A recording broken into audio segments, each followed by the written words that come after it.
Over the years, our family's had a share of health problems. So prescriptions are a part of our life. Before we went to the big box store. We both thought it would help us save.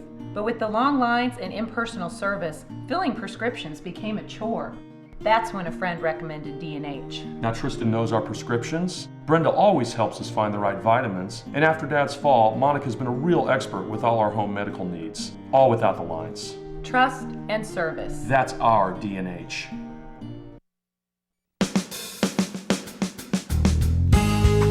Good morning and welcome to Radio Friends. This is Thursday. It's May the 22nd, and we've got one topic today: young minds and drugs. And I'm going to introduce you to Heather Harlan, Phoenix Health Program. Good to have you here, Heather. It's always good to be here, Paul. We were having quite a discussion before we started today about the effects of drugs on young people. Yeah. I think the two things we want to talk about today is why young brains are more vulnerable to drugs, to alcohol, tobacco, and other drugs, and then what? What do we do about that? So you're saying young people, well, ages what to what? Anybody underage, and really we now know the human brain isn't fully mature till about age 25. So really anything under 25. So anybody under age 25 is more susceptible? Is more vulnerable, yes. More vulnerable to any types of drugs? Any type of potentially addictive drugs. What does it do to the brain? Well, if you think about the brain as a very complicated mass of electrical circuitry, and when there's a perceived reward, we're more likely to repeat a behavior, right? I'm thirsty, get a drink of water, I'm more likely to do that again. That creates a super circuit to certain behaviors. Now, during adolescence and those young adult years, the brain isn't really fully hooked up and wired, if you will. It's laying down all that final circuitry. So it's important for us, we now know research clearly shows, when we introduce a potentially addictive drug to that young brain, it sets a young person on a different neurological path. They're more vulnerable to not just addiction, but other behaviors as well. So we want to be very careful. So you're saying that if a drug, an addictive drug, is introduced to someone over 26, 27 years old, it's not going to have the same effect to someone whose brain is still developing? Statistically, yes. It just won't have. 90% of addictions begin during adolescence. 90%. So, well, that makes sense because we set a lot of our habits as young people. What we learn from our parents, what we learn from our friends. And those repeat behaviors that are rewarded during adolescence. So what we're looking at then is, so if you think of it this way, let's say there's a 13-year-old who's stressed out about his parents and he uses cigarettes or tobaccos to deal with the stress. Then he doesn't develop other circuitry with other ways to deal with stress besides the tobacco, because that becomes a strong circuitry. How about the 14-year-old that doesn't make the team and somebody wants to console him with some alcohol? He doesn't learn to handle disappointment in other positive ways. He turns to the alcohol. And how about a 15-year-old who's bored and he decides marijuana is the answer to that? Then he doesn't develop those positive behaviors to deal with boredom outside of the marijuana. So it's setting up those other pro-social behaviors instead of relying on that chemical reinforcement. Does that make sense? It makes a lot of sense. So what do we do? What do we do about it? Well, with Phoenix programs, in terms of, since we're a behavioral health center, and we focus on individuals and their families seeking long-lasting recovery from substance use disorders. So a lot of what we do in our Project Apex for the youth and the young adults, and young adults in transition in our program, a lot of it I think would come down to sort of a coaching. I had a 17-year-old. It would come down to what? Coaching. Okay. I had a 17-year-old once who was a client, and he said, well, I smoke marijuana every day, and that works for me. I said, well, okay. What do you get out of it? Well, I laugh a lot, I'm relaxed, and hang out with my friends. I said, okay, you're 17. I think you should get to be relaxed. Laugh a lot and hang out with your friends. Is there any other way to do that besides smoking pot every day? And he said, I don't know. I said, that's what treatment's about, to help you have access to those other ways that you find satisfying and rewarding and fun.